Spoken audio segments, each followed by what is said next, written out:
Hey guys, it's Bria at Blossom and Branch Farm, and today I'm going to be giving you a garden plan that is going to give you two unique, beautiful color palettes for a cutting garden. And these ones are all pretty easy to start from seed.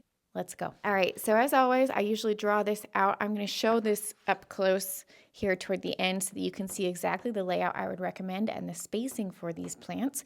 But first, let's talk through the varieties that I wanted to select. So for these cutting gardens, my goal was simplicity. So both in ease of seed starting, so ones that are not difficult to germinate, ones that don't need cold stratification to germinate, and also ones that have some that can be direct seeded if you need that.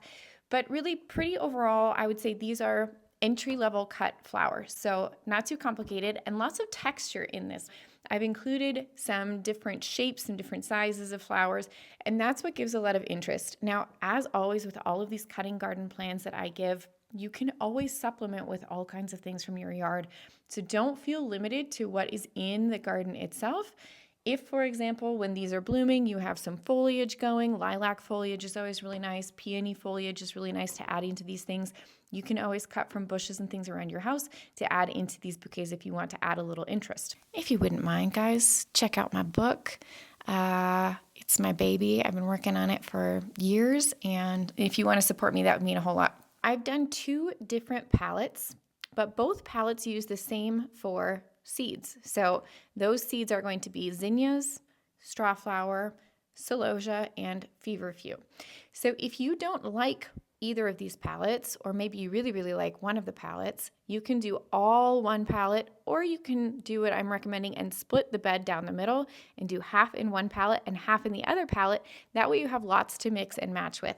As always for this bed, I'm assuming a 4x8 shaped bed, a 4x8 size, so about 32 square feet. You can adjust it up or down as needed. Just go by the square foot layout of the garden. So the first palette tends a little bit more pinky.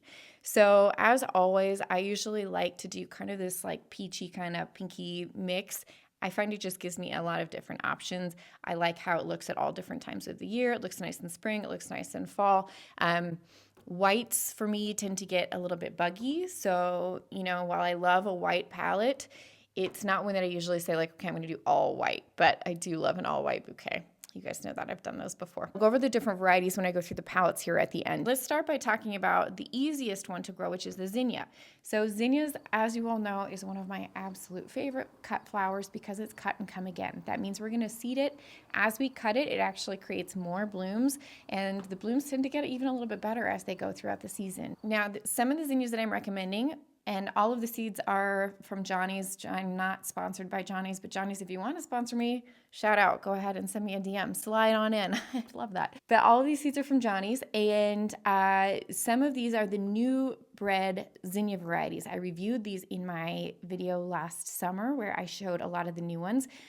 But they tend to be a little bit more expensive than, say, a traditional packet of zinnias. So if you want to start these inside in soil blocks, like I do sometimes with my really expensive ones, I'm looking at the floret zinnias, then you can start them in soil blocks, just germinate them and get them sprouted and maybe 1-2 sets of leaves and then transplant them out. Zinnias don't particularly love to be started inside. We talked about this in our Zinnias 101 growing video. They will, I'm not saying that they don't do okay. I know there are people who start them inside. I'm just saying it's extra work for you. And typically I find that zinnias that are started outside that are direct sown right into the garden tend to perform a little bit better. They're less prone to powdery mildew. They tend to have more double ruffled layered petals. So I just prefer those ones that are started directly in the garden. And again, it's a little bit less work for me, so that's always nice. Either one, you can either start them, just barely get them started, and then immediately transplant them. Do not leave them too long in your seed containers if you're going to start them inside. If you're going to start them inside, 4 weeks before last frost is plenty of time. If you're direct seeding directly into the garden, go ahead and direct seed those in after your last frost once your soil temperatures have warmed. So those are the ones we're going to be direct sowing. Now the other three, you could direct sow, but I'm going to recommend you start them inside. It's just what I find to do a little bit better. Usually my seedlings for these next three perform a little bit better, and they bloom a little earlier if I start them inside ahead of time. So the first one we're going to talk about is strawflower. This is the one you can start first. So it's also the most cold tolerant, so you can plant this out a couple of weeks before your last frost. So for me, that's about early May. and it's going to bloom a little bit earlier than the zinnias, but it will continue to bloom. So like a zinnia, a straw flower is going to be cut and come again. Straw flowers have a really neat texture. They kind of feel like paper. They have also a really wonderful smell. And so if you've never smelled a straw flower, I love that about straw flowers. They also are a great dried flower. So if you're looking for a flower that you can dry and bring inside for winter or, Valentine's Day, spring, sometimes it's nice to have some dried flowers. Straw flower is one of my favorites because it holds its color really, really well. So for the straw flower, you can start those now. You could start those, for me, this is about 10 weeks before my last frost. You could also start them, as close to your last frost as even like 4 weeks before your last frost. So you could even really start them at the same time as your zinnias. But again, they're more cold tolerant, so you can get them started and get them planted out so you can stagger your planting a little bit and you're not having to plant everything all at once. So then we'll be planting our straw flowers a couple weeks before we'll be planting our zinnias into the garden bed. The Feverfew variety that I selected is the same for both palettes, and that is the Magic Single Feverfew. The reason that I love this one, I have grown the double one that's white. That one for me gets, it tends to brown. So it doesn't look very good, especially if I leave it on the plant for a while. I have to really harvest it right away or else it doesn't look great. The Magic Single that I like to grow instead, that has the yellow center with the white outside, so more of a traditional Feverfew. That one holds pretty well on the plant. It holds better on the plant.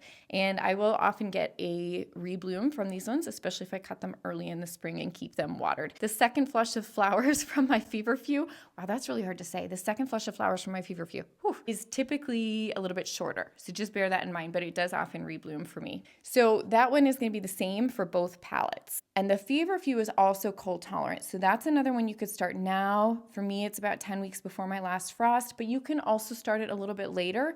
They're not one of those that like hates heat. So for example, like a sweet pea or a snapdragon, they will still perform pretty well even when it's warm. So you have a little flexibility in the Feverfew, but go ahead and get them started. And you can plant them out when you plant your straw flower. So the straw flower and the Feverfew both are going to go out a couple of weeks before your last frost, or they can.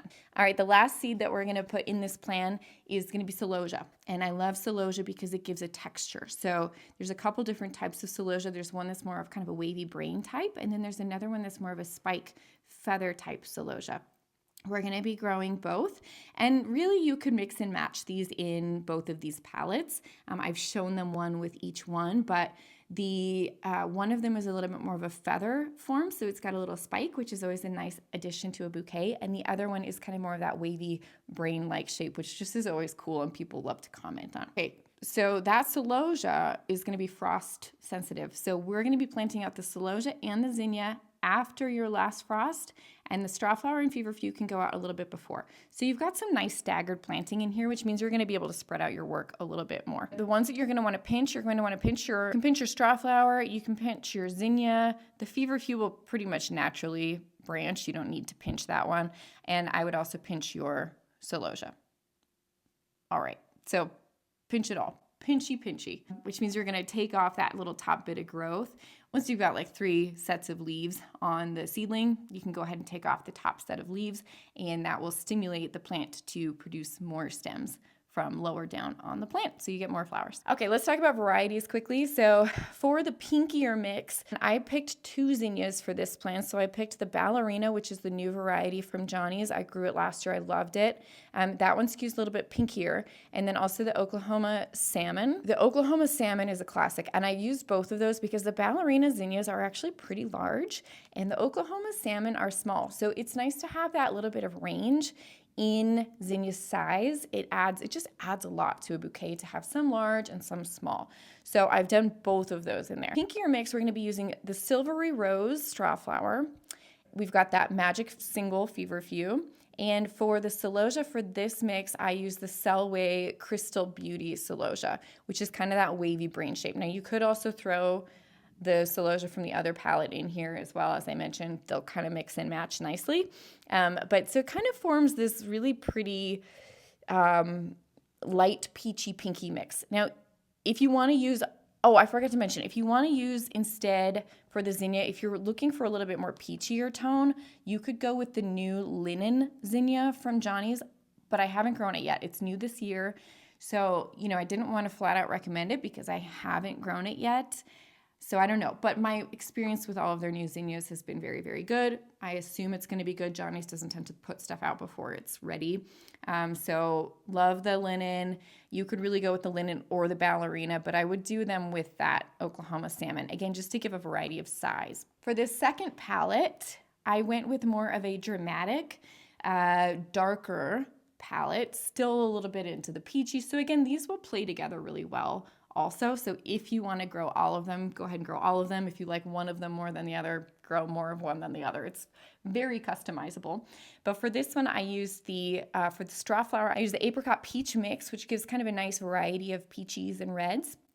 And then for the zinnia, I did the Queenie Red Lime. Now I only did one zinnia for this palette because the Queenie Red Lime, I find, has a lot of different variety in that flower. So it's not just all one that looks the same, like one flat palette. The Queenie Red Lime can really range quite a bit across the mix. And it also comes in different sizes. So sometimes the blooms will be smaller, sometimes they'll be really large. So I just included just the Queenie Red Lime, zinnia. That will give you a lot of variety. And then we've got, again, that magic Feverfew, that magic single Feverfew. And for this Celosia, I selected the Selway Terracotta Celosia. So more of a feather form Celosia, a little bit more of a spike. And again, all of those form this really pretty kind of darker, a little bit more dramatic palette. So as I mentioned, these all play together really, really well. But I want to show you how I space this in my 4x8 bed. Okay, so as always, I have laid this bed out by square foot. So that's just the easiest way for me personally to visualize this bed is I just take a ruler. And so what I usually do is I just take a ruler like this one. This is 8 inches here. So each inch represents 1 square foot. So we've got 4 here and 8 here. And then I just divide it into boxes. That way I have 1 square foot and I know exactly how much my spacing should be. Now, usually I like to recommend that you space your bed according to north-south because you want your taller plants to be on the north side because we don't want them blocking the sun. So in the northern hemisphere, of course, our sun is coming from the south. So we're going to say that this way is south in our garden plan. You can adjust depending on that, based on that, okay? But most of these are pretty tall. The shortest variety that we're going to be growing here is going to be the Celosia. So wherever south is for you, you'll want to have your Celosia and your Feverfew. Those are going to be your two kind of shortest, and your Celosia will be shorter than your Feverfew. Then we've got the strawflower and the zinnia will both be about the same height. It's possible your strawflower will get a little bit taller than your zinnia, so you can kind of flip-flop these as needed depending on where your south is. Okay, so if we've got our south here, then we're going to go ahead and put our Celosia in here. So I've got 4 square feet of Celosia. You can see 1, 2, 3, 4. And the spacing I'm going to do for my Celosia is going to be, you could go as tight as really 3 inches for Celosia. It's a pretty compact grower. You could go up to 4 inches. So if you're in a very humid climate, you might want to go up to 4. Let's space it according to 4 inches. And then again, you could always fit 1 more in here. So this is if I'm doing every 4 inches, then I am doing 9 Celosia in each square foot. So then we'll just fill this in. Again, depending on which palette you're doing, or if you're doing both palettes, that will kind of dictate which one you're doing. So say I'm doing both palettes, then I would do 2 boxes of the terracotta and 2 boxes of the crystal beauty, the crystal magic. Okay, down here we're doing Feverfew. Feverfew, I'm going to do probably a 6 to a 9 inch spacing, again depending on your zone, depending on how humid you are, how dry you are. So give or take a little bit. You can always crowd these, especially first year, they're going to stay a little bit smaller. So let's go ahead and say we're doing a 6 inch. So we're going to do 1 here, 1 here, 1 here. This is maybe getting a little bit close to this guy. So maybe then we'll offset these. This is kind of rough, but about like this. Okay, and then same thing down here. We're going to continue with this Feverfew. And Feverfew is a short-lived perennial. So it will actually give you blooms again the second year. So you could leave this in and you'll get earlier blooms actually your second year. And then after that, I would recommend restarting it.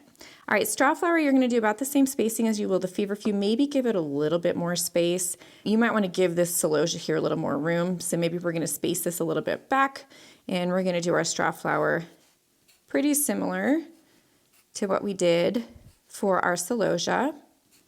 Now, I love a crowded garden bed because it really helps with the weed pressure. So I've got 1, 2, 3, 4, 5, 6, 7, 8, 9 here, and we'll go ahead and do the same here. Give or take, right? As you're spacing this, you'll kind of see like, okay, maybe I need to give a little more room, and maybe I'll put an extra strawflower seedling if I have one somewhere else in a different bed. Okay, that brings us to our zinnias. Now, I do tend to do personally a tighter spacing on zinnias than a lot of other people do. I tend to do a 6-inch spacing, and that means I don't have to net. So really none of this needs to be netted. If you're in a really windy climate, you might want to net your zinnias. I usually use a jute netting, but you certainly do not have to.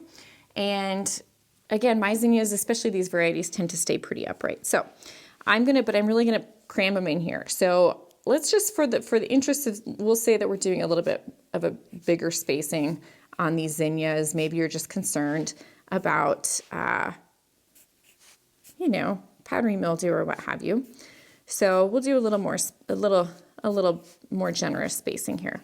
And again, depending on what palette you select, you're gonna do a mix of that Queenie red lime, or the Oklahoma salmon, or the ballerina, or the linen. And really, you can kind of personalize all of this. So if there's one you really, really don't like, just leave it out. About 42 zinnias total, about 1, 2, 3, 4, 5, 6, 7, 8, 9, about 18 strawflower total, 36 Celosia, and about 18 Feverfew. All right, guys, that is it for today. I have one more garden plan that I'm going to be sharing with you, and that is going to be a direct sow cut and come again garden plan. So if you want to tune in, I'll probably be sharing that one here in a couple of weeks. That one is going to be one that you can direct sow. Remember, I actually already have one as well on my channel. So if you want to go check that one out, that's the easy cutting garden. But I do have in that one, there are some like chrysanthemums, for example, that you do need to buy as plugs. The one that I'm going to be sharing next is going to be all from seed, all direct sown. So if that's more up your alley, tune in for that one. Otherwise, if there's another type of plan you'd like to see, please let me know below, and I will see you guys around here next time at the farm. Don't forget to like and subscribe, and if you wouldn't mind. All right, guys, see you around here next time at the farm. Just a reminder that my little baby book is out in the world, all about regenerative gardening. The reviews are in, they're pretty good. I am so proud and happy that it's out there. So if you wouldn't mind giving me a little support, I'd really, really appreciate it. Also, just a reminder that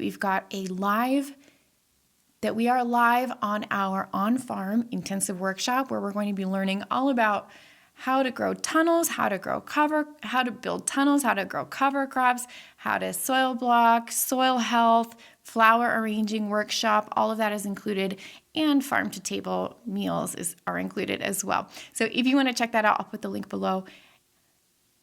And all right, let's go.